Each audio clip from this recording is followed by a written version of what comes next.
Assalamualaikum.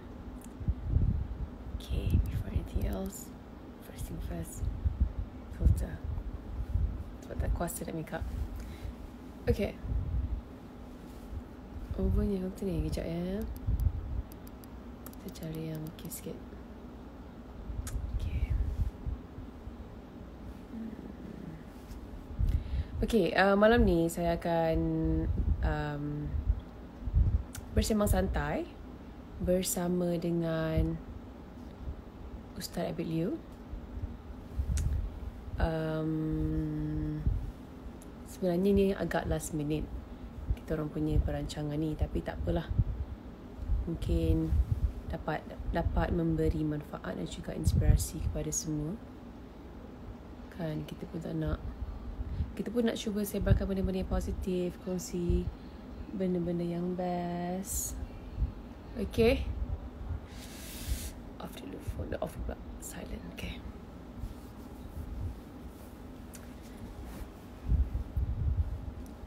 Lighting sangat teruk dekat sini, but it's okay. Kita akan cari Ustaz sekejap.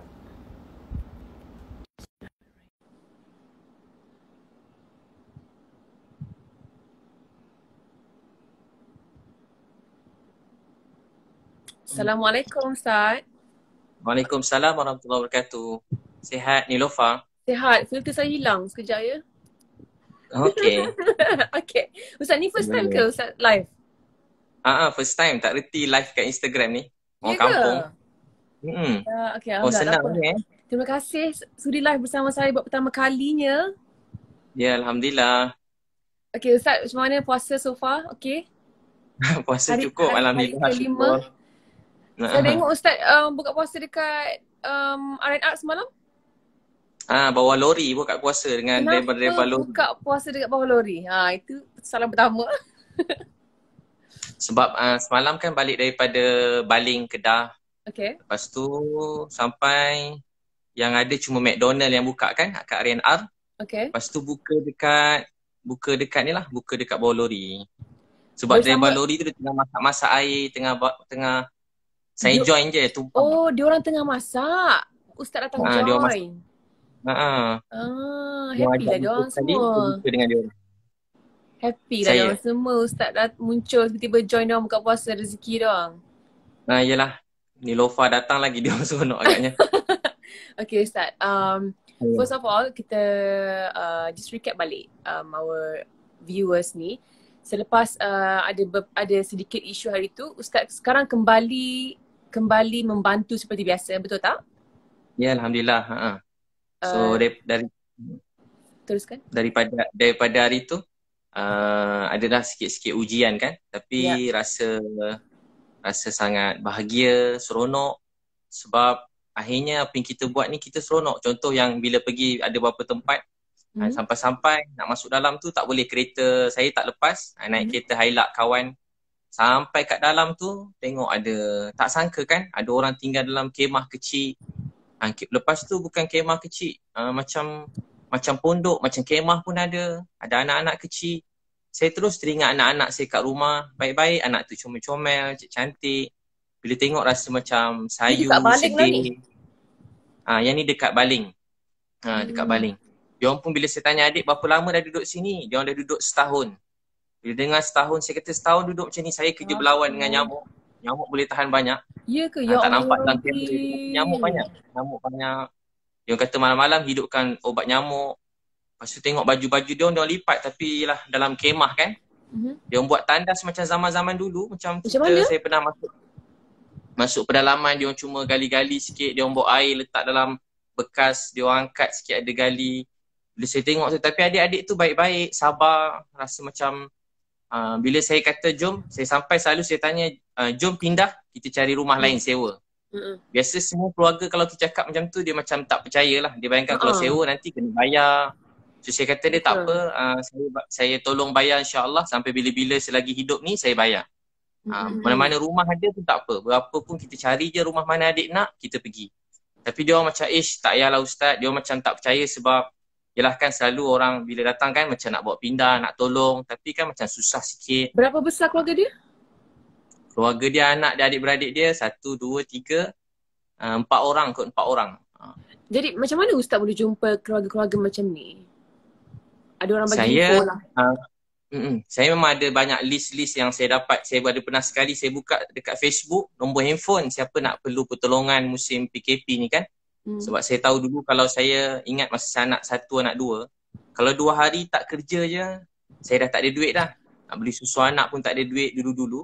Jadi bila saya tahu orang dalam keadaan yang panjang ni mesti bukan senang lah. Betul. Memang dah sebulan kan, mesti banyak yang Betul. putus cari rezeki, susu anak-anak. Ustaz, sebelum kita cerita betul-betul, okay. Lepas tu saya pun cuba ajak dia orang cari rumah. Dia orang pun tak pernah terfikir nak cari rumah. Sekali bila dapat rumah tu rasa, dan dia orang alhamdulillah, dia ketua-ketua masyarakat di sana, YB semua dah banyak bantu mereka nak carikan rumah. Tapi yelah, begitu kan ada proses kan.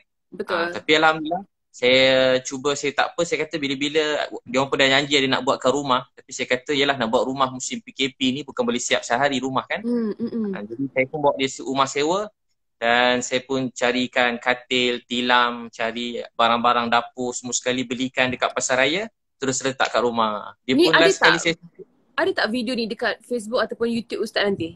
Ada, saya letak kat Facebook. Sudah ada? Abid Liu tu. Ada. Baru yang tu dah masuk. Ada. Okay, nanti kita tengok. Last kali apa jadi dekat family tu? Lepas tu, biasanya dia orang macam terkejut. Bila cakap tu macam terkejut. Tapi saya suka bila last sekali. Walau dia keras, bukan keras. Macam dia macam faham tak faham apa terjadi. Last sekali mesti dia nangis. Bila dia nangis tu lah ubat hati kita. Anak-anak tu senyum. Tengok dia orang senyum tu jadi, tadi kita menangis tengok rumah dia. Saya dah tahu keadaan keluarga ni dah 2 hari. Bila terstop sekejap tu saya macam mana nak pergi juga. Saya ini fikir yang juga. Ada Ustaz kongsi dengan saya tu ke? Ada kita WhatsApp tu kan? Ya. Ada yang satu keluarga yang baru tu. Yang tu lah gambar ini tandas dia. Ini ke? Tu tandas itu. Betul ke rumah keluarga yang ni? Betul. Yang kita yang share tu. Ini yang rumah dia. Yang WhatsApp. Nah tu rumah dia. Dan macam pondok sebenarnya kalau tarik canvas tu memang macam pondok tu buka 4 kayu je, 4-6 kayu. Ini kebun apa ni? Dia dalam kebun getah. Dalam sangat kebun getah. Kebun getah. Dalam kebun getah. Lepas tu saya cepat, saya pun balik sebab bila dah pergi satu tempat tu orang makin ramai datang kan. Macam yelah dia orang dengar Ustaz Abid Liu datang, dia orang pun sampai ramai-ramai gitu. Tengoklah tandas dia ni. Itulah tandas dia kan. Tengok kalau memang satu malam tak boleh tidur, menangis tengok tandas tu. Ya Allah Tuhanku. Ustaz. Tapi saya happy semalam Nova. Bila semalam keluarga dia hantar gambar, keluarga dia baca Yasin, dia sekeluarga dah duduk rumah baru dan dia orang pun doakan saya. Bila saya tengok tu saya kata inilah hadiah yang sangat bermakna dalam hidup saya. Saya selalu takut Allah marah, takut yelah kita tak kenapa sempurna. Ustaz takut Allah marah kalau bila Ustaz dah buat satu benda yang sangat besar untuk, lagi-lagi untuk mereka tu yang dah lama setahun duduk dalam keadaan macam tu. Kenapa Ustaz? Saya rasa macam kenapa dah setahun, bawah ini saya tahu keadaan mereka dah setahun. Bawah ini saya tahu. Jadi rasa bersalah. Jadi bila dia hantar baca Yasin semua sekali, saya rasa doa mereka tu buat saya rasa happy, gembira, dia kepuasan kan macam orang dia yang perasaan tu sampai jadi macam ketagih tau. Bila kena stop tu rasa macam, kalau kata macam rasa macam seronok tengok buat kerja tu macam satu hari. Saya pergi mana saya niat dalam masa 6 jam tu saya nak selesaikan mana-mana tak ada rumah terus carikan rumah macam tu. Okay Ustaz. So saya niat teruskanlah sampai ujung tahun ni. So niat saya macam itulah tahun ni punya niat yang baru begitu. Bila hari tu saya ada luahan, saya ada buat luahan lah. Saya cakap macam kenapa kita perlu hentikan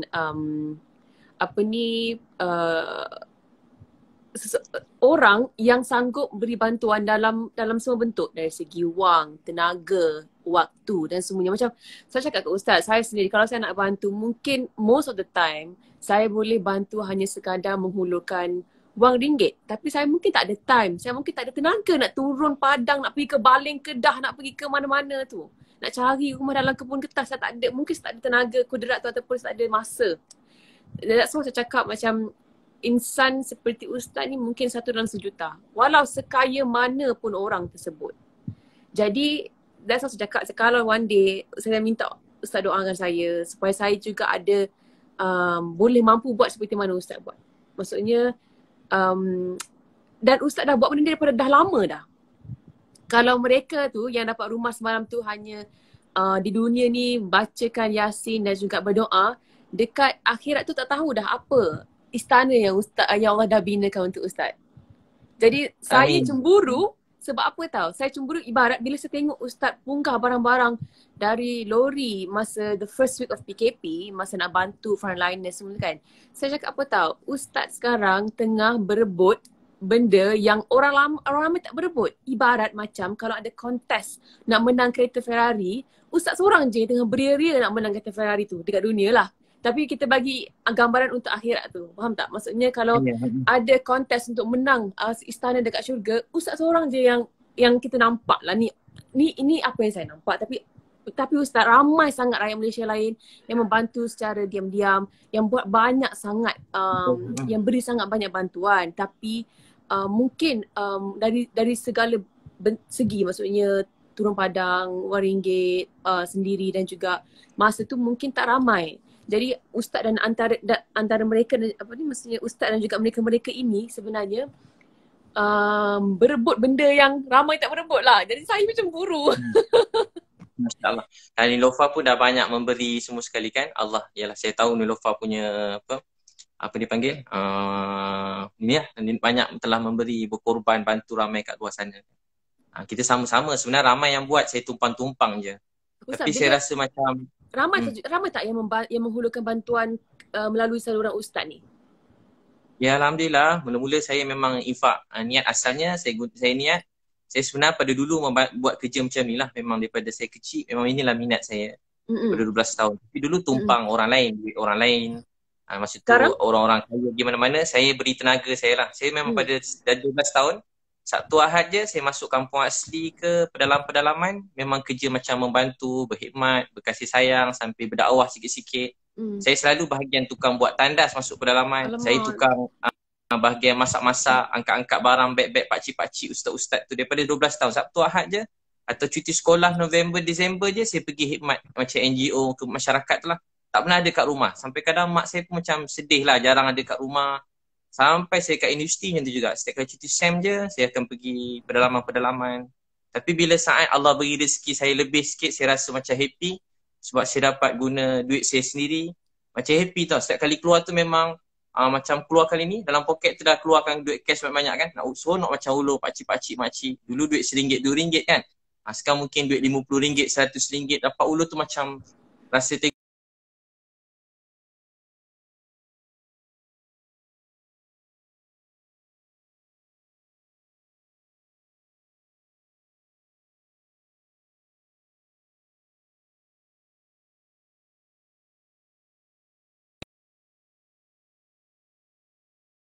sekarang giliran kita untuk I'm back guys. Ustaz, okay. Ada. saya nak pilih balik filter saya. Mak saya kata dulu kita susah, ada orang sayang kita. Sekarang giliran kita untuk sayang orang lain. Dulu nak beli spek mata mak, tak ada duit. Lama tunggu nak ada duit. Sampai besar jugalah nak spek mata mak pecah. Mak tak pernah pakai mask, teringin nak pakaikan, nak belikan mak mask. Tapi tak ada duit. Pergi kedai makan, keluar balik. Saya ingat sampai sekarang, saya niat satu hari nak tolong mak saya. Tapi hari rezeki saya lebih, hari tu mak saya dah terbaring kat katil hospital. Dah tak sedar.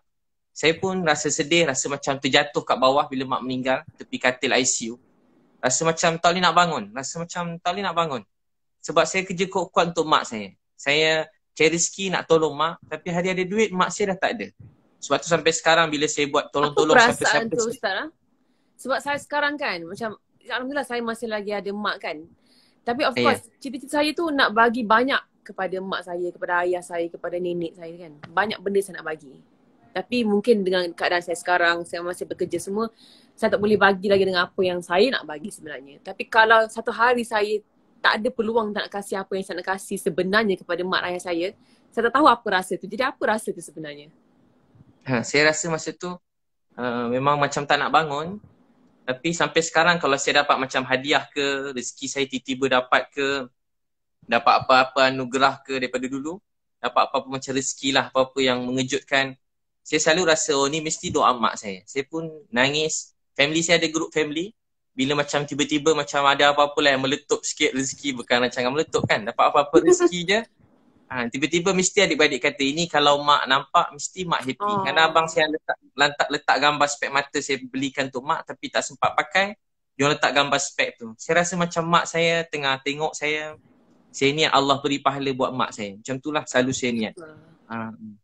Ustaz, macam kalau saya berdoa kan, saya selalu doa, saya kata, ya Allah Tuhanku jadikanlah aku seorang yang hartawan dan dermawan. Bukan hartawan saja, hartawan dan dermawan. Supaya aku boleh menginfakkan harta-harta aku ke jalan yang engkau redai, yang engkau suka. Dan harta-harta yang rezeki yang diberkati supaya rezeki itu kita boleh buat ke jalan Allah dan boleh maksudnya untuk akhirat kita nanti. Tapi macam mana pula untuk kita berdoa supaya kita ni jadi seorang yang, saya pernah tanya soalan ni kepada Ustaz Dusuki. Macam mana, apa amalan Ustaz ataupun doa-doa secret Ustaz untuk Ustaz sentiasa konsisten menjadi seorang yang dermawan, yang seronok berderma, membantu dan menggunakan rezeki-rezeki yang Allah kasih ni kebanyakannya ke jalan-jalan Allah ni. Sebab susah kita nak bentuk hati kita ni untuk kita gunakan rezeki kita ni. Boleh katakan kalau suku pun mungkin susah untuk gunakan hati kita ni kepada orang lain dan juga ke jalan Allah tu. Macam apa doa Ustaz? Saya daripada 12 tahun, cita saya doa, ya Allah, jadikan saya ni matahari kebaikan buat manusia. Orang melihat saya, beri dia kebaikan, bahagia. Orang mendengar percakapan saya doa pada kecil, beri dia bahagia, gembira. Dulu saya sesat, sedih, susah, lapar, ada orang sayang saya. Tolonglah temu saya dengan orang lapar, orang sakit, orang susah. Orang-orang yang baik yang mereka tak minta-minta, temukan saya dengan mereka supaya saya dapat bantu mereka. Sebab tu kalau saya tengok orang, kadang-kadang orang cakap dia jahat ke, maaf, kadang orang kata, Ustaz kenapa tolong dia? Dia jahat, dia tak guna, maaf. Dia ni keluarga dia begini, kadang dia kata dia ni degil, kerja tak senonoh, isap dadah, macam-macam. Saya selalu cakap, kalau betul dia isap dadah, kalau betul dia tak guna, kalau betul dia ni jahat, kalau betul dia begitu-begitu. Kalau betul lah. Tapi saya yang konon-kononnya ustaz, berceramah, berjanggut, hari-hari cakap agama, kebaikan. Kalau saya tak tolong dia, apa saya nak jawab depan Allah nanti? Saya selalu fikir, bukan soal dia hidup ni. Hidup ni sebenarnya soal kita. Apa yang kita beri dalam hidup. Tugas kita bukan nak nilai orang baik atau jahat. Tugas Nabi Muhammad bukan kata haram halal sahaja, tapi tugas Nabi bawa manusia tu daripada kesesatan kepada jalan petunjuk, daripada lalai kepada bahagia. Sebab tu dalam hadis kata satu orang tidur kenyang, jiran dia lapar. Nanti Allah tanya dia di akhirat. Kita kenyang, jiran lapar. Kita tidur kenyang, ada jiran kita lapar. Maksudnya kita kena ambil tahu keadaan sekeliling ke macam mana? Allah tanya kita ke akhirat. Kita kena ambil tahu semua hal orang lain. Untuk dari segi lapar, dari segi macam mana susah kalau kita dia. Macam mana kita nak ambil tahu? Kalau kita contoh kalau ada orang lapar, dia kata dengan kita, dia lalu kat kita, Nilofa saya lapar, contoh adik-adik tu. Nilofa pun ulur duit kat dia. Tapi ada orang kata, jangan bagi duit kat dia sebab dia mungkin tipu. Kalau dia minta duit untuk benda-benda yang entah apa-apa, kita tak tahu bayar hutang ke apa, kita tak bagi boleh. Tapi kalau dia kata dia lapar, kita tak bagi, kita berdosa. Bab-bab lain mungkin tak semua benda kita boleh tolong semua orang kan. Kita pun tak macam-macam orang hari ni. Tapi kalau dia kata lapar, kita paling kurang kalau tak percaya dia, kita panggil. Mari sini adik, mari kakak belanja, makan. Adik makan je apa adik nak makan, kakak bayarkan. So, kita jangan biar satu orang pun dalam dunia ni lapar. Sebab tu Sayyidina Umar pernah menangis walaupun satu ekor, walaupun kucing, anjing yang lapar, itu pun kita ditanya nanti. Walau kucing, anjing, ini kan pula manusia. Ini kan pula manusia, nampak dia kita nampak. Walaupun maaf kucing kurap lah, kucing badan dah terbakar, buruk kita tengok pembeli. Tapi saya takut kucing. Apa lagi kalau anjing? Takut juga. Saya seram-seram juga tengok kucing, tapi bagi-bagi larilah kan. Okay. Bagi. Suruh membantu bagi. Nampak je kucing datang dekat, suruh membantu bawa lari kucing tu bagi makan. Tapi maksudnya tak kisah kalau binatang, jiran, maksudnya kalau kita tahu dia dalam keadaan lapar, kita harus membantu. Seboleh-bolehnya. Kalau kita berkemampuan, kita mesti bagi. Terutama makan, minum, tempat tidur, benda asas, benda basic dalam hidup ni. Sampai ada orang tak ada tempat tidur. Macam ni, tidur dalam hutan, jauh pada sumber air, jauh pada elektrik. Tinggal macam kita tengok, ya Allah ada orang tinggal macam ni lagi. Kita kena tanya. Setahun adik tu duduk dalam kemah tu, setiap orang yang tahu keadaan dia semua ditanya oleh Allah di akhirat nanti. Jadi kita kena tanya dengan Allah. Walaupun dia susah, dia lapar, kita kena tanya. Sebab tu kena kesian dia. Macam sebelum tu kan ada kan orang dalam tempat macam sampah. Kalau Nilofa dia tengok sebelum tu, saya tengok. dia tinggal Yang ada Jadi pakcik terbaring tu ke? pakcik terbaring kan. Yeah. Walaupun tempat tu foto ada orang cakap begitu begini kan. Tapi soalnya bukan dia. Soal dia dengan Allah. Tapi soal kita yang melihat. Jangan salahkan orang lain. Ada orang pula salahkan orang, salahkan kerajaan, salahkan ni. Kita jangan salahkan kerajaan ke. Dia orang dah berusaha, dia dah beri yang terbaik, dia dah cuba. Hidup ni kalau kita menyalahkan orang, hidup ni masalah tak selesai. Jangan pernah dalam hati niat nak salahkan siapa-siapa. Salahkan diri kita. Dunia ni tak boleh berubah kalau kita menyalahkan orang lain. Untuk jadi bantu orang bukan mesti kena jadi orang besar, bukan kena jadi orang kaya. Walau kita ada, orang kaya ni apa sebenarnya? Dia ada satu roti, dia dua beradik daripada kecil, adik dia lapar, dikerat separuh bagi ke adik dia. Dia ada hati yang kaya. Orang ni satu hari Allah beri dia kaya lagi banyak, dia lagi nak share dengan orang lain. Kaya tu dekat hati. Kaya tu dekat hati.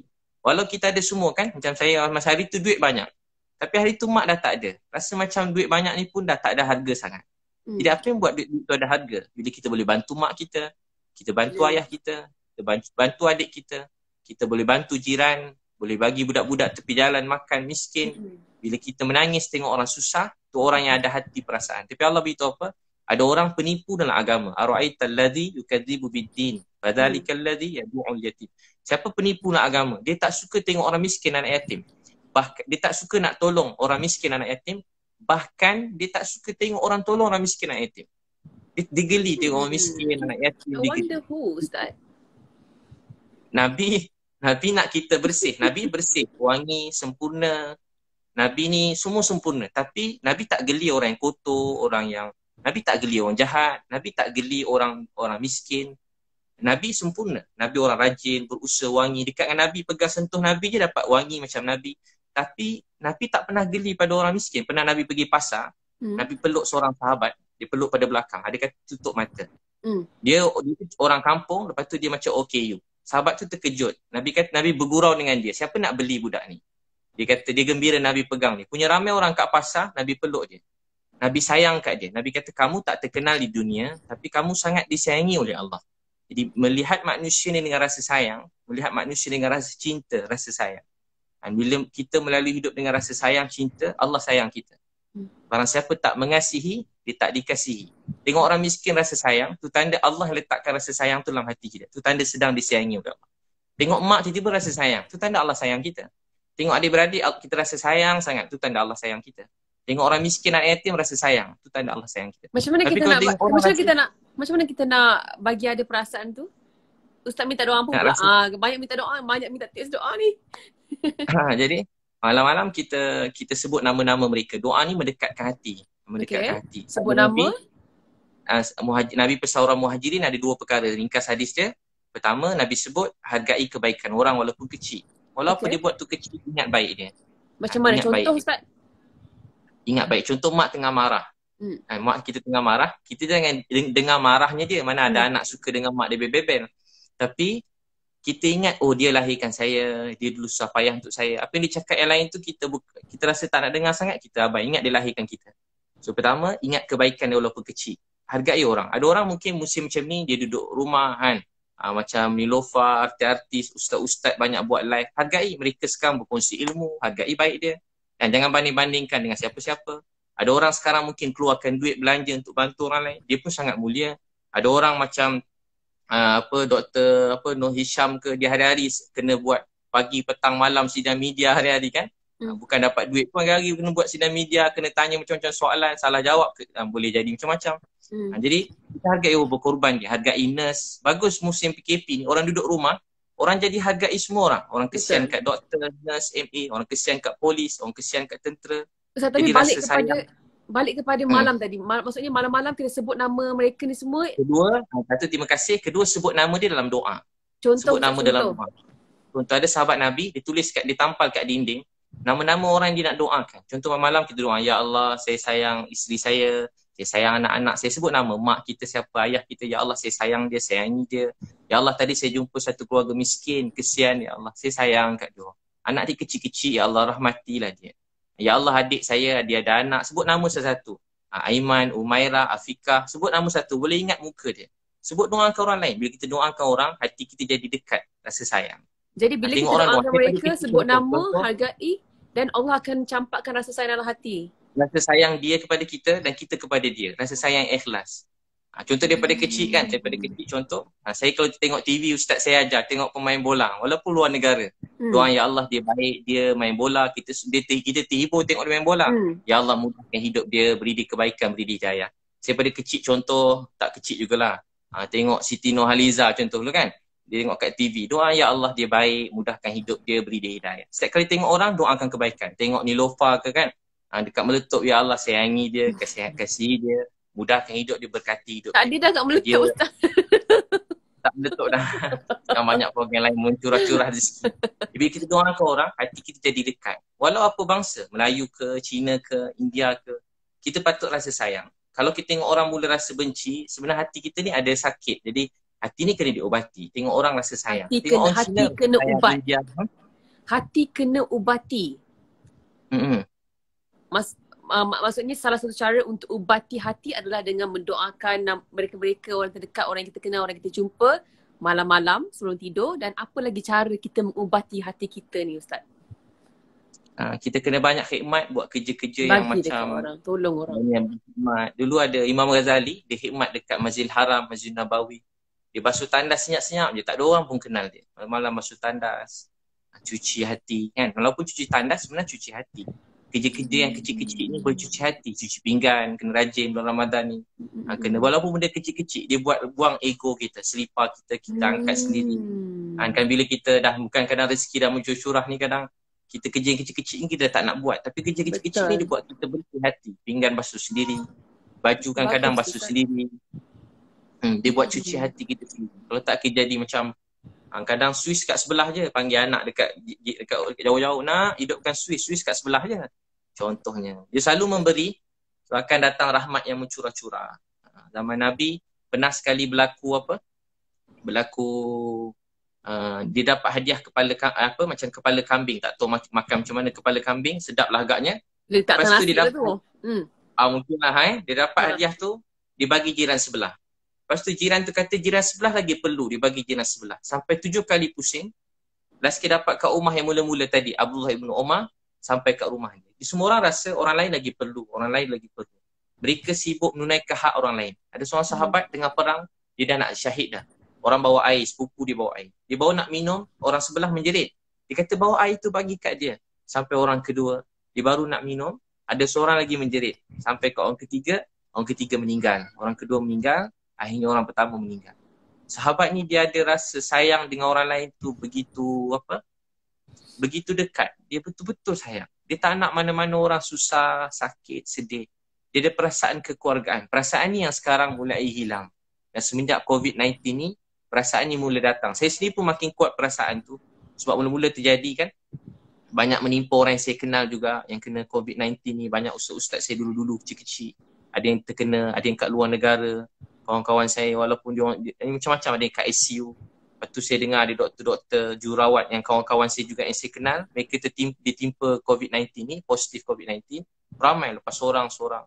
Saya jadi semenjak malam pertama kedua tu saya rasa sedih sangat. Saya selalu cakap kat orang, di sebalik ujian ni ada rahmat. Di sebalik ujian ada rahmat. Saya selalu beritahu ke orang, saudaraku dekat kertas saya bagi hadiah, orang saudaraku bersabarlah, di sebalik ujian ada rahmat. Tapi sampai waktu tu saya tak terfikir apa rahmat sebalik yang terjadi. Semua tengah macam, kita rasa dunia ni berubah. Tak boleh nak keluar, ada duit pun tak boleh buat apa. Duit tengah banyak juga. Jadi rahmatnya adalah peluang untuk membantu orang. Sekarang baru saya tahu, saya nampak rahmatnya rupanya waktu ni dapat tolong banyak dapat cari orang susah, makin orang duduk rumah kan. Betul, jadi rasa ni rahmat ni. Jadi saya rasa seronok lah buat kerja-kerja saya ada share dekat dalam grup Telegram saya. Saya kata ini mungkin cara saya lah, cara saya memberi balik lah, cara saya cari saham akhirat. Saya akan favouritekan akaun charity ni. Contohnya macam Mapim ke, ataupun Ustaz Dusuki punya Matan Center ke, atau saluran-saluran lain yang infak Ramadan itu dan ini. Saya akan favouritekan banyak-banyak. Yang mana saya suka, yang mana saya selalu check, yang mana saya percaya. Dan hari-hari saya akan buat masa subuh ke, sebelum tidur, ataupun bila saya teringat, saya akan bank in. Kenapa saya tak buat satu lump sum yang besar sedekah tu? Sebab saya nak jadikan sebagai habit. Hari-hari saya ada bagi ke orang ni, hari-hari saya bagi ke orang tu. Dan macam mana Ustaz? Betul. Bagus tu. Dan untuk masa sekarang itu mungkin setakat tu je saya boleh buat, tapi saya tapi satu perasaan yang Allah bagi bila kita memberi, bila kita keluarkan harta kita kan, satu benda yang saya tak boleh describe dengan perkataan. Maksudnya rasa seronok tu, rasa lapang kat sini. Apatah lagi kalau saya boleh turun padang seperti Ustaz, sebab saya pernah buat tahun lepas, macam saya pergi ke satu kawasan kat Kuala Selangor ni, di kawasan-kawasan orang susah. Dan memang macam mana tersentak dengan pengalaman tu, because kita dapat tengok saya dengan saya punya grup peminat pergi ke rumah-rumah 30 buah rumah dalam satu hari. 30 ke 10? I can't remember. I think kita pecah-pecahkan ya. Tapi saya rasa untuk saya buat balik seperti itu mungkin agak sukar dengan jadual yang saya ada hari-hari kan. Tapi saya nak, sebab saya rasa selepas balik tu, benda tu macam bagi saya satu nafas baru for quite a long time. Untuk satu ketika tu saya rasa macam saling kulit. Macam tu lah. Kan? Happy kan buat kerja tu, rasa macam beza dengan hidup kita yang lain kan? Betul. Yelah kita kerja ceramah, saya sendiri pun ceramah hari-hari, training, motivasi, pagi sampai petang ceramah. Macam tu hari-hari, tapi bila buat kerja ni saya rasa macam kepuasan yang saya sangat rindu untuk buat semua ni, rindu. Saya rasa rindu sangat nak buat semua. Macam best sangat lah, walaupun jadi macam ni. Saya rasa macam saya punya niat, saya niat tak ada satu orang pun kat Malaysia ni yang lapar. Dan saya niat, saya nak bantu kurang-kurang tak ada satu orang pun yang tinggal keadaan yang macam rumah macam tu lagi. Saya niat nak tolong mereka semua dan saya tolong bayar sewa-sewa orang susah tu sampai selagi saya hidup. So saya niat macam tu sebab saya tahu tak pernah berkurang rezeki dengan kita membantu orang lain. So saya niat tahun ni dan mudah-mudahan Nilofa kita semua kita buat sama-sama, mudah-mudahan kita bantu semua sekali. Jangan satu orang pun yang tak ada rumah. Sekurang-kurang jangan satu orang pun yang tinggal tepi jalan, tinggal dalam kemah. Cari semua, termasuklah Sabah, Sarawak, semua sekali. Terutamanya kat Malaysia ni lah keutamaannya. Jangan satu orang pun anak-anak kecil yang hidup dalam keadaan macam tu. Yalah, kadang-kadang ada mak ayah mereka yang sempurna. Ada yang kadang mak ayah sibuk kerja. Ada kadang-kadang mak ayah mereka, maaf, yang orang yang tidak bertanggungjawab lah, orang yang tak sus ni. Tapi itu salah mak ayah dia. Anak-anak dia tak patut dihukum atas kesalahan mak ayah. Jadi kita yang lain-lain ni apa patut kita buat? Kita tolong mereka. Sebab tu daripada itu pun saya jumpa kan, saya pernah cerita jumpa budak perempuan bawah jambatan. 2 tahun ni 4 orang budak perempuan bawah jambatan saya jumpa pegang baby. Umur 14-15 tahun dipegang baby. Saya jumpa dia, saya kata, adik, Allah sayang awak. Yang saya pernah cerita kat Meletup dulu kan. Ya, betul. Allah sayang awak. Dia kata, taklah Ustaz, saya jahat. Saya ni tak guna Ustaz, saya buat dosa. Tuhan benci saya. Taklah adik, awak baik. Allah sayang awak. Dia tengah tengok awak sekarang. Betul ke Ustaz dia sayang saya? Dia sayang ke adik? Kalau dia sayang saya, kenapa dia biar? Kenapa saya jahat macam ni? Tak, dia sayang ke awak, adik? Kalau tak, dia tak jumpakan kita 2 pagi bawah jambatan. Saya pun ajak dia makan, sewa ke hotel, saya ajak kawan-kawan dia. Lepas tu bila dia kata, Ustaz ajar saya semayang, saya pun semayang dengan dia orang. Baru semayang, saya kata, baru baca Bismillahirrahmanirrahim. Alhamdulillahirrabbilalamin. Ar-Rahmanirrahim. Bila Ar-Rahmanirrahim. Budak-budak tu semua dah nangis-nangis. Assalamualaikum warahmatullahi. Assalamualaikum warahmatullahi. Ustaz, jadi imam subuh lagi, boleh jadi imam kita orang lagi. Alhamdulillah budak-budak tu kan ada tempat tinggal, rumah, baik-baik semua sekali. Ustaz masih kontak dengan dia orang? Mana pun dia cuma anak yang baik. Cuma anak yang sangat rindukan nasihat yang baik. Dia cuma rindu kasih sayang. Bukan anak-anak jahat, tak pernah jumpa orang jahat. Dia macam sedih. Dia setakat berdakwah ni, saya tak jumpa orang jahat. Walau betapa jahat orang cakap dia, tapi dia cuma rindukan kebaikan. Cuma nasib dia dengan kita tak sama. Kita mungkin daripada kecil ada suasana sikit orang didik agama, baik-baik, doa-doa. Dia orang tak sama macam kita. Dia orang tak ada siapa peduli. Tersedar bangun-bangun dekat tepi lorong, tempat-tempat yang tak patut mereka membesar. Jadi kalau dia dah macam tu, dia memang salah. Dia salah, apa yang dia buat tu salah. Tapi kita yang betul, yang ada ilmu, yang Allah beri sikit pengetahuan, apa kita buat untuk tolong mereka. Kalau kita fikir macam ni, banyak orang dalam dunia ni dapat dibantu. Ustaz, dekat video Meletup yang Ustaz pergi tu, dekat video YouTube dekat Meletup tu kan, jauh saya macam mana? Jauh sikit suara dengar suara itulah, saya jelas. Suara Ustaz pun perlahan-perlahan. Sekarang dengar tak? Jadi perlahan tiba-tiba. Saya rasa Ustaz punya something. Saya punya handphone ke? Sekarang dah okey? Okey dah. Okey, sekarang dah okey. Dengar. dekat YouTube yang meletup tu kan, saya baca komen. Saya tengok banyak sangat komen. Bukan satu, bukan dua. More than that. Yang mereka cakap, Ustaz saya bukan Islam. Tapi saya suka tengok Ustaz. Ustaz saya sebenarnya beragama sekian-sekian. Tapi saya, sejuk hati saya bila saya dengar Ustaz bercakap ataupun bercerita. Jadi kan macam kita tengok kat sini, bukan senang kita yang beragama Islam ni untuk menarik perhatian ataupun untuk melembutkan hati mereka yang bukan Islam untuk menyukai kita ataupun mendengar apa yang kita cakap. Macam tu. Jadi macam mana Ustaz buat sebenarnya? Adakah because Ustaz sendiri mungkin ada keluarga dan juga mereka yang Ustaz sayang yang bukan beragama Islam, jadi Ustaz dah biasa berdepan ataupun approach Ustaz tu dengan mereka ni dengan cara yang Ustaz buat. That's why Ustaz boleh tarik mereka ni semua. Ke macam mana? Apa yang rahsia Ustaz sebenarnya? Saya memang daripada dulu tak kira dia Melayu ke, Cina ke, India ke, siapa saja. Saya memang betul-betul sayang kat dia. Saya sampai kalau pergi gereja ke, saya pergi kuil ke, jauh suara boleh dengar? Jauh sikit. Jauh sikit kan? Saya pun tak tahu macam mana. Ustaz, suara saya pun perlahan ke? Pergi kuil ke, pergi mana-mana tempat. Saya rasa sayang pada mereka. Rasa sayang. Dan saya pun doa, ya Allah saya sayang dia, berilah dia hidayah, kebaikan. Saya doa begitu. Dalam keadaan yang sama, saya hormat apa mereka percaya. Tapi saya percaya apa yang saya percaya. Dan kalau mereka tanya, saya kongsikan. Sebab tu sebelum daripada PKP itu, biasa memang ramai masuk Islam. 2 minggu ada 10 orang masuk Islam. 2 minggu ada 10 orang masuk Islam. Tak berhenti orang masuk Islam, tanya pasal Islam begitu. Macam mana? Sebab nak menukar agama seseorang tu bukan senang. Tapi Ustaz buat dengan mudah and for dah lama.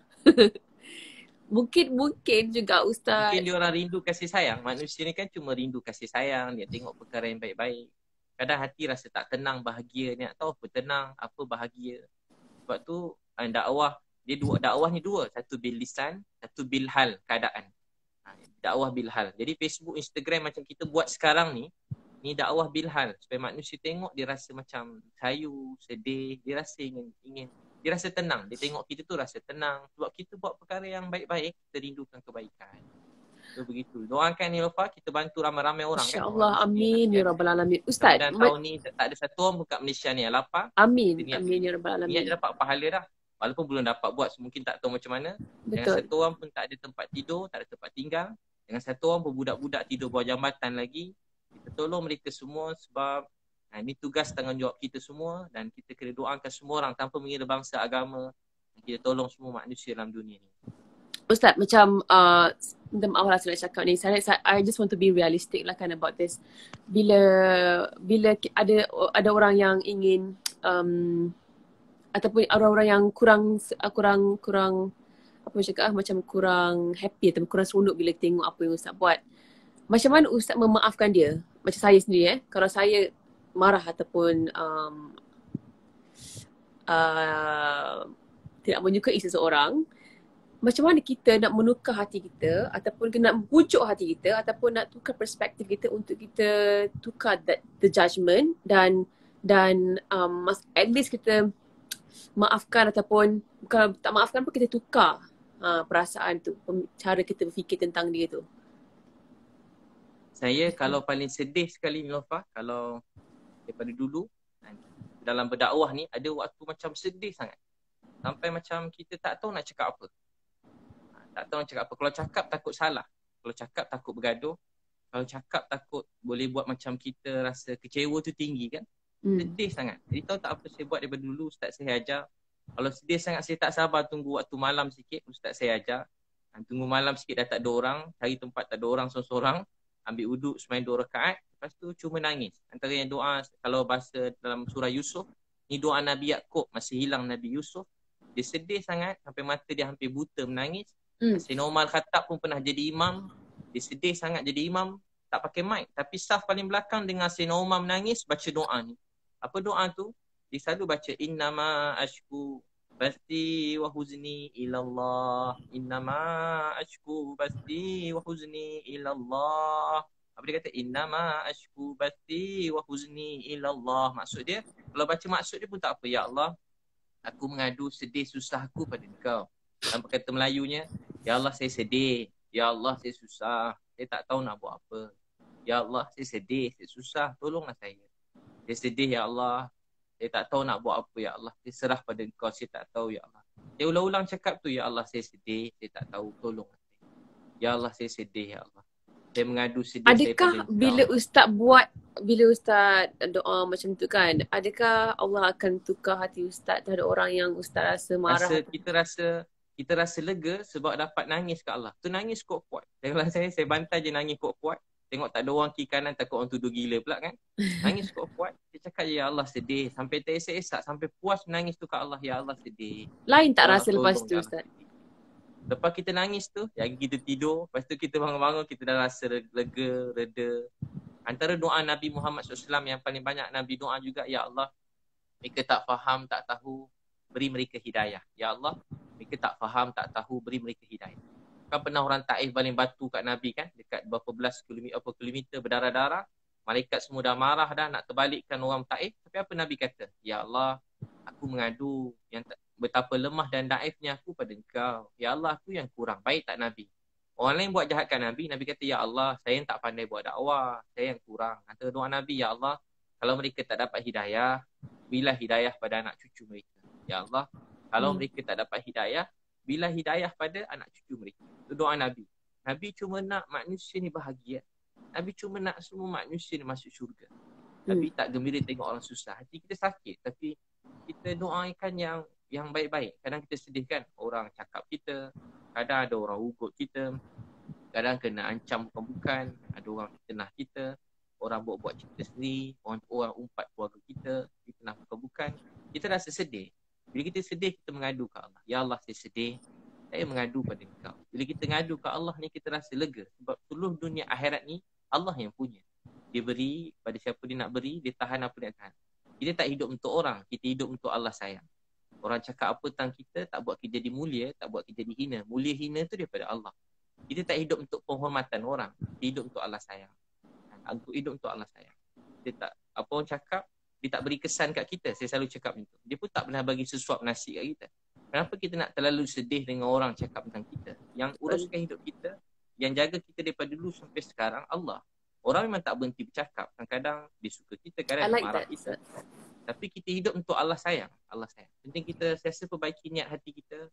Kita ulang-ulang juga baca doa Nabi Yunus AS. La ilaha illa anta subhanaka inni kuntu minaz zalimin. Ya, tiada Tuhan melainkan Kau ya Allah. Maksudnya tiada yang boleh bagi sedih gembira melainkan Kau. Maha suci Kau. Aku orang yang zalim. Ulang-ulang ya Allah. Saya tak peduli apa orang cakap tentang saya. Saya cuma nak Kau sayang saya. Nabi kan bila kembali batu kat Taif, antara doa Nabi tahu apa dia? Ya Allah, pada siapa Kau letakkan aku? Orang Taif ni baling batu kat aku, buat jahat kat aku. Orang Mekah pula nak bunuh aku. Pada siapa Kau letakkan aku ya Allah? Pada siapa? Aku tak peduli. Pada siapa Kau letakkan aku? Serahkan aku ni pada siapa? Orang Taif baling batu dekat aku. Orang Mekah pula buat jahat kat aku. Tapi Nabi kata apa? Ya Allah, aku cuma takutkan kemurkaan Kau. Janganlah marah pada aku. Aku tak kisah apa orang cakap kat aku. Yang aku cuma takutkan kemurkaan Kau. Yang apa aku nakkan hanyalah keredaan Kau. Ya Allah, aku hanya inginkan keredaan Kau. Nabi kata, ya Allah, aku hanya inginkan keredaan Kau. Jadi kita selalu cakap, ya Allah, aku hanya ingin Kau reda pada aku. Jadi bila kita niat macam tu, kita akan sedih. Tapi kena cakap. Kita cakap tu untuk hati kita sendiri. Macam ni saya cakap ni. Macam kuat sangat kan? Tak kuat juga. Tapi sebenarnya tengah cakap untuk hati sendiri. Cakap untuk hati kita, hidup untuk orang, hidup untuk Allah sayang. Seluruh dunia berkumpul nak hina kita. Allah kata mulia, tetap mulia. Satu dunia muliakan kita, Allah hina kita, tetap hina. Hina mulia itu hanya daripada Allah. Ustaz, selepas isu hari tu kan, tiba-tiba satu Malaysia tahu apa yang Ustaz ada, perniagaan Ustaz banyak mana, apa kisah silah Ustaz daripada susah sampai senang.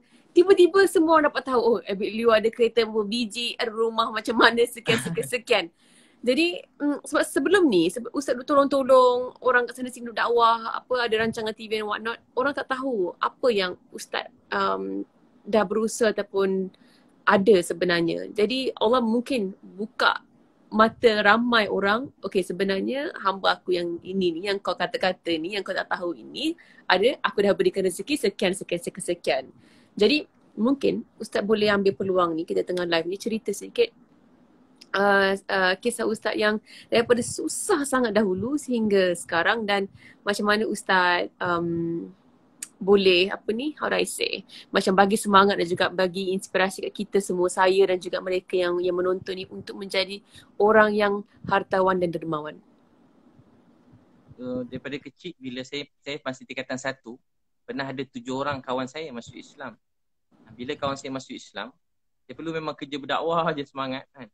Jadi saya masih ingat lagi, saya setiap kali ada satu jubah susah. Jubah saya tu saya sarung kat orang lain. Saya pakai baju pagoda je pergi surau. Mak saya marah, kau ni balik-balik surau je dah tak ada baju. Tinggal baju singlet dalam je. Baju singlet gitu. Jadi jubah bagi kat orang. Lepas tu pas saya bagi kat orang jubah, nanti tak lama diorang hadiahkan saya jubah lain.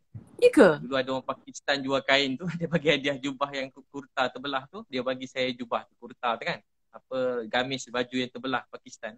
Saya ingat setiap kali saya hadiah jubah ke orang, mesti diorang bagi hadiah jubah balik kat saya. Berapa kali tu? Banyak kali ke Ustaz? Banyak kali? Daripada kecil selalu mak saya marah saya. Kau ni habis semua. Apa-apa baju awak dapat lagi, orang bagi kau bagi kat orang. Kau pun dah tak ada baju dah. Saya pada dulu macam tu. Memang saya pula kalau susah daripada kecil tak pernah cerita kat orang. Senyap je. Duduk bilik. Kawan-kawan makan kat asrama, saya tak ada duit. Saya nangis. Ya Allah, saya teringin nak makan macam dia orang. Tapi tak ada duit. Ya Allah, tolonglah saya. Saya malam sampai sekarang Ustaz, ulang balik tadi tersekat sekejap. Saya tidur atas buni. Ada orang bagi saya alas tidur. Sampai sekarang saya simpan selimut tu. Saya rasa tu hutang budi. Ada lagi selimut tu kat rumah. Saya ada kat atas lagi. Berapa tahun dah tu? Dah lama dah, 20 lebih. Saya rasa tu hutang budi. Pakcik yang bagi selimut tu pun dah tak ada dah. Dah meninggal. Prof. Hani Muhammad Tahir yang pernah bagi saya selimut. Saya ingat sampai sekarang nama. Cikgu Muhammad Noh bin Jaafar. Cikgu Muhammad Noh. Ini dekat hostel lah. Yang bagi saya alas tidur Cikgu Muhammad Noh ni ada lagi. Cikgu Muhammad Tahir. Yang pernah bagi saya sesuatu, sampai sekarang saya simpan. Saya rasa tu hutang budi. Rasa macam dulu-dulu kan, susah masa tu. Dan saya buat kerja macam-macam. Gaji pertama RM800. Semua bagi kat mak. Dia tidur kat masjid kat KL. Kadang-kadang masjid kena halau pula. Lama sangat kat masjid. Tidur masjid lain. Tapi saya sampai jarang-jarang makan. Ada kadang-kadang saya siang kerja lain. Ada sekali orang selit RM2 dalam poket saya. Saya rasa tu hutang budi. Saya masuk bilik air. Saya buka duit RM2 tu. Saya tengok, ya Allah, RM2. Saya boleh makan sebab duit gaji dah bagi kat mak. Sebab tu sampai sekarang kalau saya tengok orang pergi Petronas ke mana, memang saya bagi RM10 kurang-kurang. Paling teruk boleh RM5 ke. Saya bagi kat budak-budak Grab tu biasa RM10, RM20. Sebab bagi saya, bagi mereka RM10 tu berharga. Ustaz, sekejap. Saya nak mencelah sekejap. Tapi kan kadang-kadang bila kita jumpa orang-orang yang macam ni kan, dekat petrol station ke ataupun dekat mana-mana saja, kadang-kadang kita pun rasa macam boleh tak aku nak kasih duit ni, macam rasa takut pun ada, rasa macam adakah boleh. Dia akan rasa saya pergi mana-mana saya dah macam cakap hadiah je. Saya kata hadiah. Tak hadiah ambil-ambil. Kalau pasal saya cepat-cepat saya dah macam bagi je, saya kata hadiah. Siapa-siapa pun bukan kita bagi sebab dia susah, tapi kita bagi sebagai, saya selalu cakap saya nak bagi hadiah kat awak tapi saya tak ada apa nak bagi. Jadi saya bagi duit je lah, senang. Kita takut dia orang rasa tersinggung. Kita takut dia orang rasa tersinggung because kita nak kasih duit. Faham tak Ustaz? Okey, biasa orang dia seronok tamu pakcik-pakcik, makcik-makcik. Kita cakap macam ayah saya. Kalau ayah saya bagi duit. Walaupun ayah kita ada duit kan. Kita bagi duit. So, kita kata pakcik ni macam ayah saya, macam mak saya, macam keluarga saya. Mana-mana saya pergi, saya ulur duit je. Saya jangan cakap sedekah. Sebab sedekah nanti dia ingat dia susah kan. Baik. Jadi kalau saya jumpa orang mana-mana, saya cakap hadiah. Walaupun dia susah ke senang, saya anggap macam hadiah. Kita beri bukan sebab dia, kita beri supaya Tuhan sayang kita. Baik, okey. Sambung balik tadi cerita. Sambung balik saya cerita pun tadi. Kerja, banyak minta kerja semua tak dapat. Semua tempat kerja saya pergi, semua tak dapat. Dulu kan ada janggut sikit, tak panjang macam sekarang, sikit je. Lepas tu tie pun pinjam dengan kawan, pakai tie nak pergi interview. Pinjam dengan kawan, tumpang motor kawan.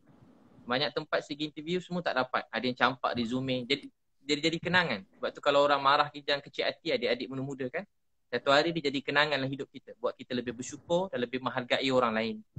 Sampai banyak kerja tak dapat lah. Sekejap lah sekali saya dapat kerja dengan Datuk Fadilah Kamsah. Datuk Fadilah Kamsah dengan Prof. Hani Muhammad Tahir. Diorang cikgu saya lah, 4 tahun saya kerja dengan dia sebagai penceramah. Semenjak itu tiba-tiba rezeki saya pun mula mudah sikit.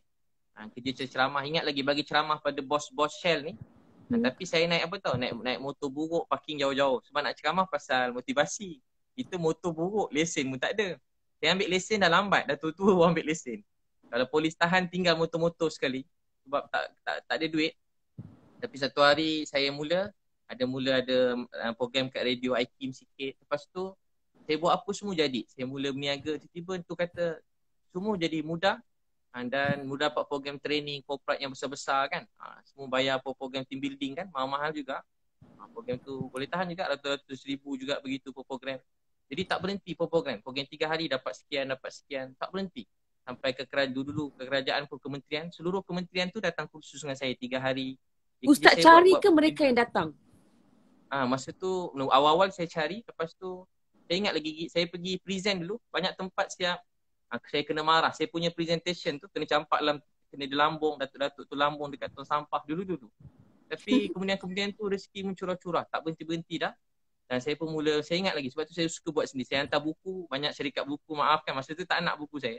Dalam saya cetak buat syarikat buku sendiri. Alhamdulillah, buku-buku tu memang syukur ke Allah. Saya pun ada satu Ustaz bagi. Macam mana? Saya ada buku Ustaz bagi. Oh, ada buku kan? Yang Ustaz bagi dekat Meletup few years ago kan? Masih ada. Buku 11 Amalan Kaya. So buku tu jadi laris sangat. Dan saya buka restoran pun syukur pada Allah, ada Paramount Coffee House tu. Dan rezeki pun mula mencurah-curah. Tapi yalah saya kerja berceramah kan, ustaz-ustaz. Jadi saya memang sorok-sorok lah. Kalau kereta semua sorok. Kereta sorok. Rumah pun sorok, bagian buruk-buruk sikit. Tapi sekarang baru orang ternampak sebab mungkin sebab YouTube, tapi sebab terpaksa video. Juga kadang-kadang kalau nak tanya saya mengaku. Kalau dulu tak mengaku. Kalau dulu memang tak mengaku. Kenapa sekarang kena terpaksa mengaku Ustaz? Sebab kalau tak mengaku nanti orang ingat kita macam susah, ambil duit derma. Saya sebenarnya ramai minta nak sumbang. Jadi saya segan bila orang minta nombor akaun kat saya. Kawan-kawan kan tak bagi, macam kalau bagi nanti takut ada macam-macam orang kan. Takut ada macam-macam takut ni. Jadi senang saya buat je satu akaun supaya tak fitnah. Saya buka satu Pertubuhan Kasih Umat Malaysia. Jadi akaun tu memang asing, ada orang lain, ada audit dia semua, bukan saya yang keluarkan duit lah, tapi saya tahulah keadaan akaun tu semua. Memang khas untuk bantu-bantu orang juga. Saya buka dalam baru-baru ni juga saya buka. Sebelum PKP lagi lah. Jadi mereka ni yang minta nombor akaun Ustaz ni, mereka ni mungkin tak tahu apa yang Ustaz ada, dan Ustaz selama ni menggunakan duit Ustaz sendiri untuk membantu ramai orang kat luar sana. Betul tak? Itulah, ramai kawan-kawan. Banyak yang menyumbang juga. Artis pun ramai juga, ada yang kawan-kawan. Ada yang suruh rahsiakan nama. Ramailah. Okey. Apa tadi saya nak cakap, bila Ustaz perasan yang rezeki Ustaz tu makin mudah, makin mencurah-curah tu kan, bila Ustaz fikir balik, apa sebenarnya Ustaz buat yang buatkan Allah mudahkan pekerjaan Ustaz dan rezeki-rezeki tu datang mencurah-curah? Saya daripada kecil doa, satu hari nanti saya nak jadi asbab hidayah untuk semua manusia sebelum saya mati ni. Saya niat saya dapat beritahu apa tu Islam pada seramai mungkin pada orang bukan Islam. Bukan maksud nak paksa masuk Islam, tak. Saya nak mereka cuma rasa sayang pada Islam tu. Sebab pada dulu kan, daripada dulu orang faham Islam ni orang ungkapkan teroris. Islam ni selalu macam hukum orang, kerja macam kasar. Itu yang dibayangkan pada seluruh dunia. Dan kita tak tahulah dia media ke atau memang benar-benar terjadi ke, campur-campur lah. Sikit segelintir orang. Jadi saya nak beritahu pada semua orang yang sebenarnya Islam ni ialah kasih sayang. Islam ni nak semua manusia bahagia. Tanpa mengira agama bangsa. Islam nak semua orang gembira, bahagia dan menjadi rahmat kebaikan buat semua orang.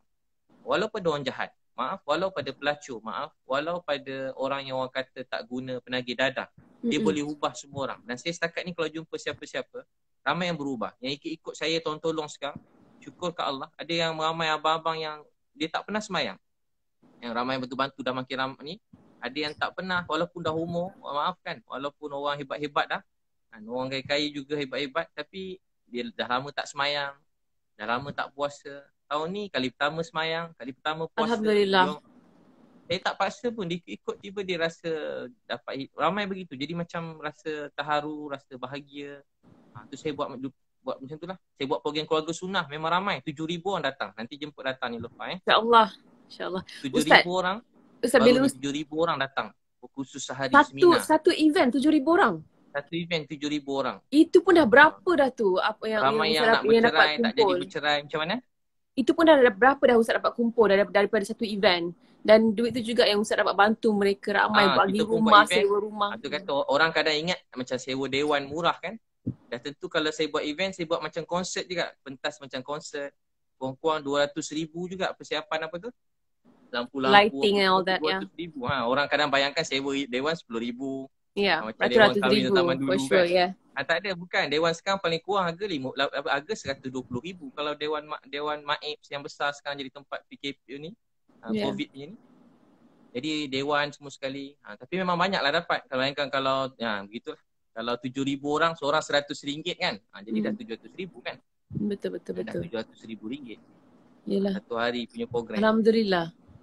Itulah Murah bukanlah rezeki macam Ustaz. ceramah. Kalau ingat saya buat kerja ceramah kat masjid, kuliah-kuliah. Fokus saya bukan begitu. Itu tambahan je lah. Keutamaan itu kalau orang nak sangat saya pergi. Tapi keutamaannya pada program training, motivasi.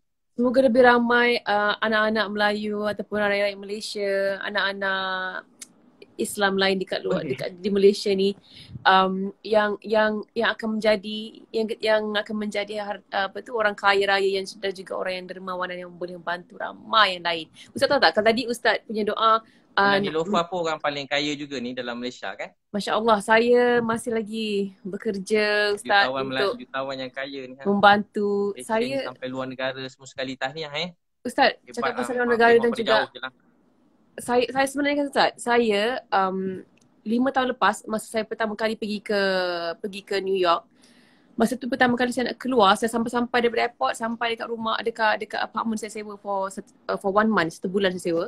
Saya takut nak keluar sebab masa tu tengah teruk tentang teroris, masa tu tengah ada isu orang tengah tembak-tembak orang Islam and all that, sampai dekat masjid, dia pergi tembak kat masjid di New York sendiri pada ketika itu 5 tahun lepas.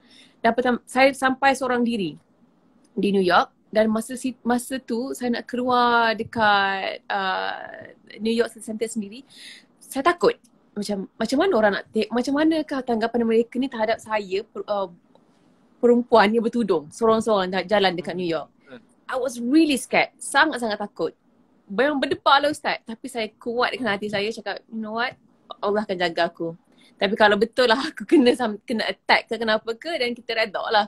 Dan saya kuatkan hati saya, jalan. Tapi surprisingly pada hari yang sama, ramai orang kat sana kan, diorang they're very open minded.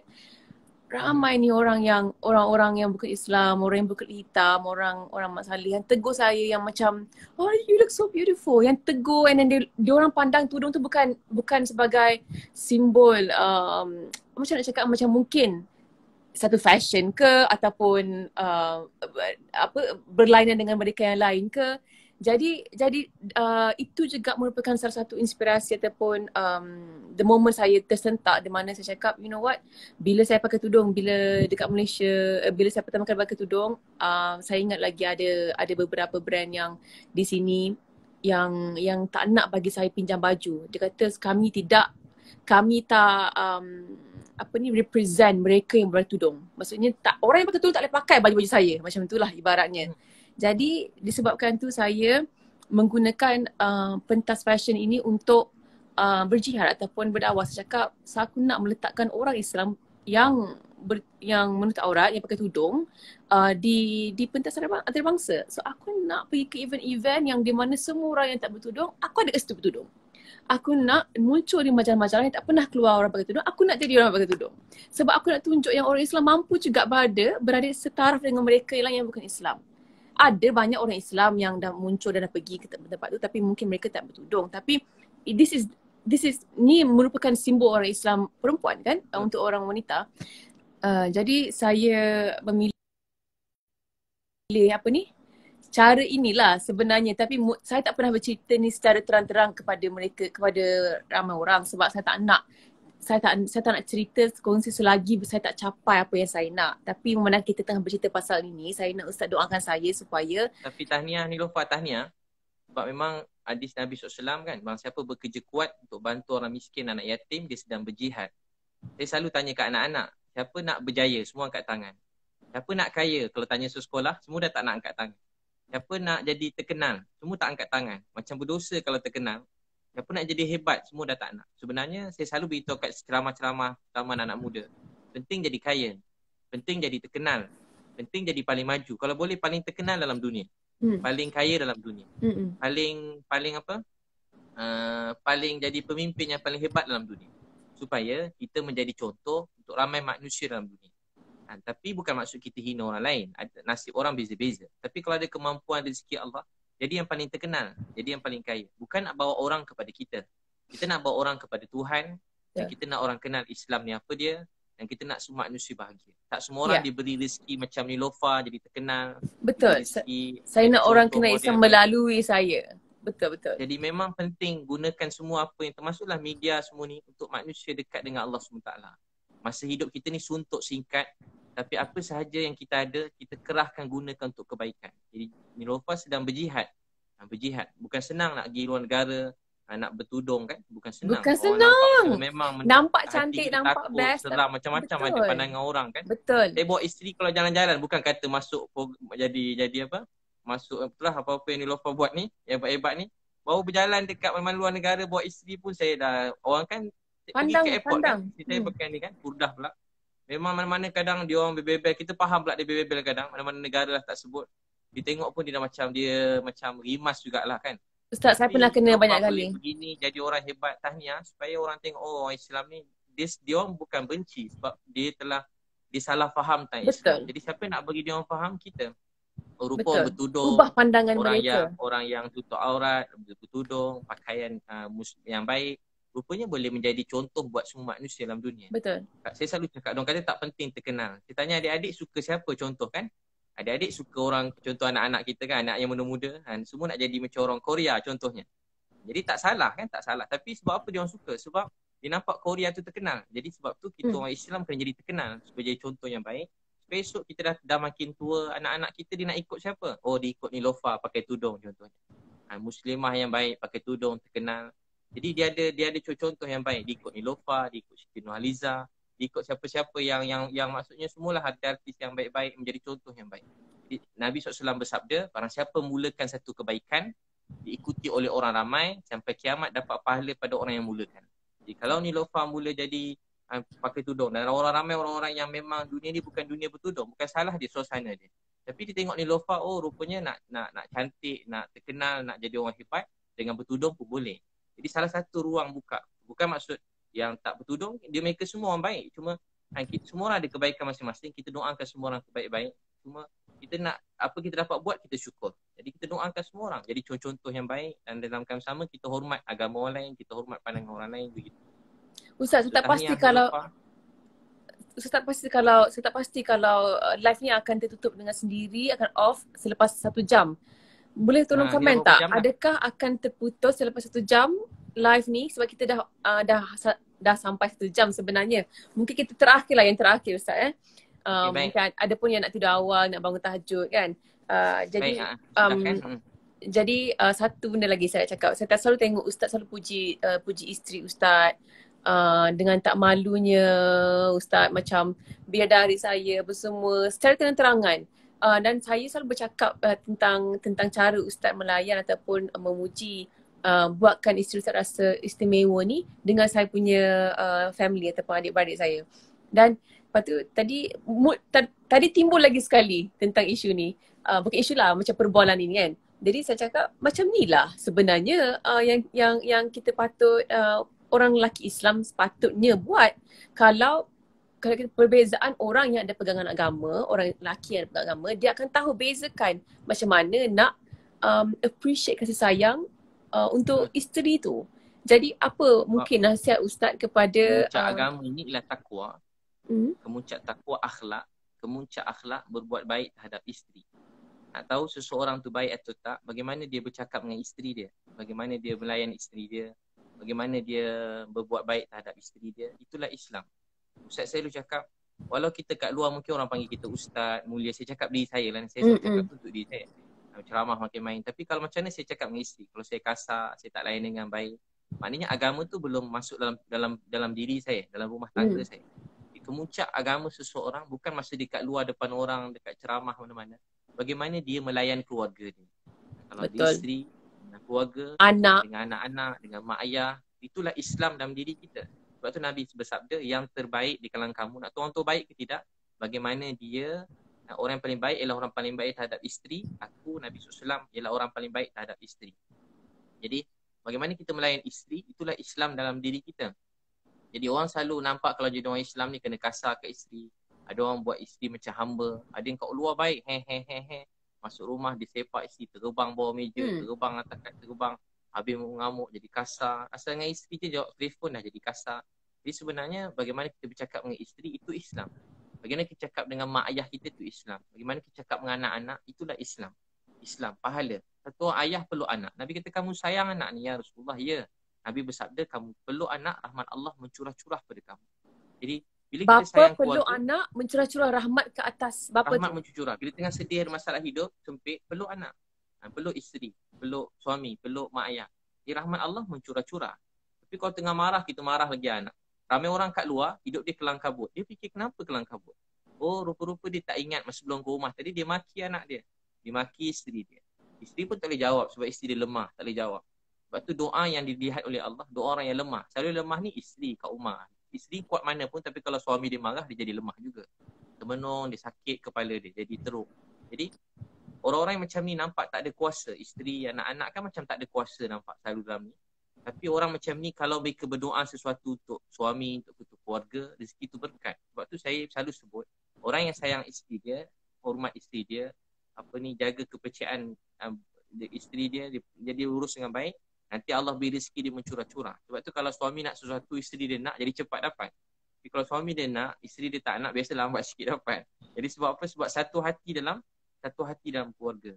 Sebab tu keluarga ni ialah kemuncak agama dalam diri kita. Bagaimana kita melayan keluarga, itulah Islam. Sebab tu waktu ni rezeki Allah, kita dapat banyak masa bersama keluarga kan. Jadi sebab tu jangan kena tunjuk contoh yang baik. Saya memang saja, kalau orang tanya ustaz nak tunjuk, memang saya saja tunjuk. Sebab saya dengar Nabi bersabda, siapa jadi contoh yang baik sampai kiamat dapat pahala. Jadi saya memang saja tunjuk perkara yang baik-baik supaya orang tahu, oh tak salah rupanya kalau suami yang masak, tak salah kalau suami itu sapu rumah, tak jadi hina pun kalau kita pergi buang sampah. Dan tak akan jadi hina kan kalau kita puji isteri kita. Tak jadi. Kadang orang anggap benda tu macam tak baik, tak patut. Sebenarnya itu agama dalam diri kita. Jadi mungkin kita sebab buat supaya Allah sayang kita. Sebab mungkin ustaz pemahaman ramai lelaki Malaysia lah kan di sini kan, isteri yang kena buat kerja-kerja rumah, suami keluar kerja. Jadi bila balik tu kebanyakan kerja tu di isteri yang tanggungjawab isteri macam tu. Kita punya pemahaman daripada kecil kat drama TV pun tunjuk benda sama. Mungkin atuk nenek ataupun mak ayah kita pun buat benda yang sama. Sebab itulah ramai salah faham. Oh, ini bukan kerja aku, ini kerja isteri aku tak boleh buat kerja ni kerja perempuan. Jadi sebenarnya kena sebuah keluarga kan dia sibuk memberi kan. Saya cakap sebagai suami sibuk memberi. Isteri pun sibuk memberi. Dan hidup kita untuk redha Allah. Yang penting kita dapat bawa isteri alarang kahwin biar sampai syurga. Pegang tangan isteri sampai masuk syurga. Dunia ni tak lama kan. Banyak orang-orang yang besar-besar, kaya-kaya, hebat-hebat pun dah tak ada dalam dunia. Atuk nenek kita dah tak ada. Mak saya dah tak ada. Orang saya sayang betul dekat saya. Saya pun sayang kat dia. Tapi dia dah tak ada. Satu hari semua mesti pergi tinggalkan dunia ni. Tak ada orang yang kekal dalam dunia. Jadi apa yang berharga dalam dunia ini ialah bilik kasih sayang, kebaikan, cakap lemah lembut, kita mendoakan kebaikan, bangun malam menangis pada Allah, saling hormat menghormati, rasa sayang pada semua orang. Bila kita buat begitu, Tuhan sayang kita.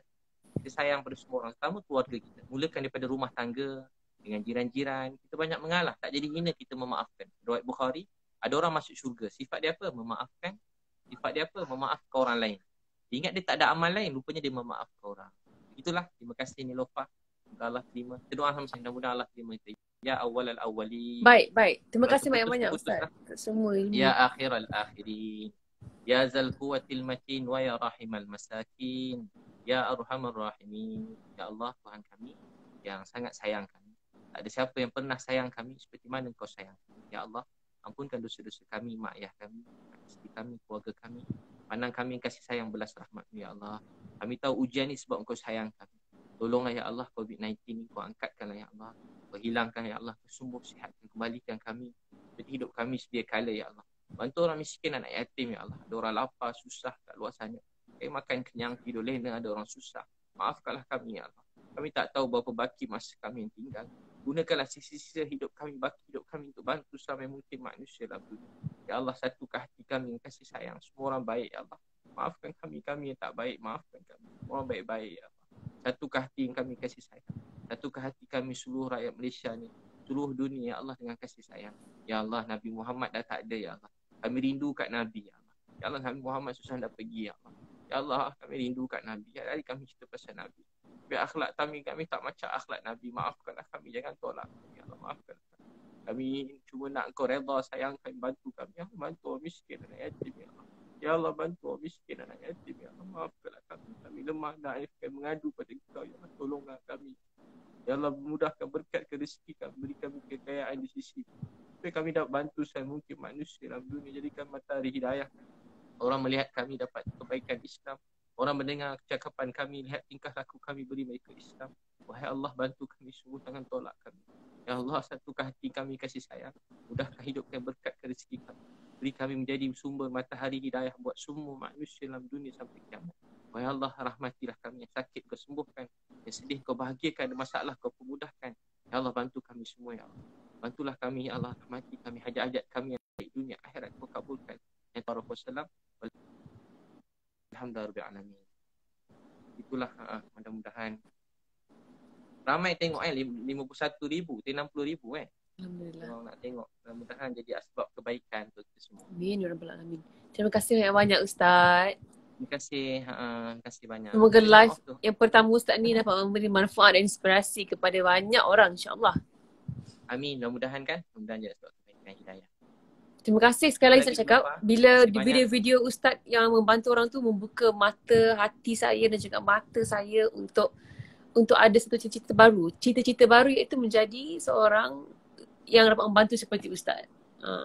Mudah-mudahan kita sama-sama ni Lofa, pakat-pakat kawan-kawan yang lain, ustaz yang lain, artis yang lain, kita bantu seramai mungkin kan.